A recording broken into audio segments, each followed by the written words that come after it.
In today's video, I'm going to teach you how to create a Lightbox in Jotform. This is a straightforward process that will allow you to enhance your website's user experience by displaying forms in a sleek, interactive overlay. Let's dive right into it. First, you'll need to head over to jotform.com and log in with your credentials. If you don't have an account yet, feel free to sign up. It's quick and easy and offers a range of features that you might find useful. Once you're logged in, navigate to My Forms and locate the form you want to use as a Lightbox. If you haven't created one yet, you can easily set it up using Jotform's intuitive form builder. With your form open, look towards the top of the page where you'll see various tabs.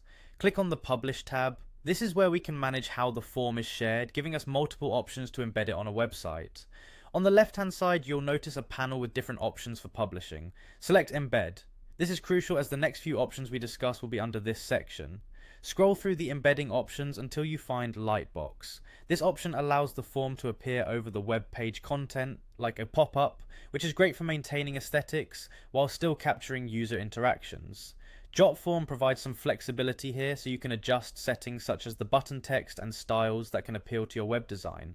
Once you're satisfied with your settings, take a moment to review the setup before moving forward. When ready, click the Copy Code button. This automatically copies the Lightbox embed code to your clipboard, which we'll be placing on your website in just a moment. Now navigate to your website's HTML editor. You're going to want to paste this code within the tags on the web page where you wish the Lightbox to appear.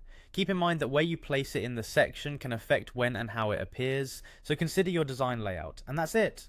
Your Jotform Lightbox should now be up and running on your site, ready to offer visitors an engaging way to interact with your forms. Remember, this tool is not only functional but can be customized to fit seamlessly into your existing website design.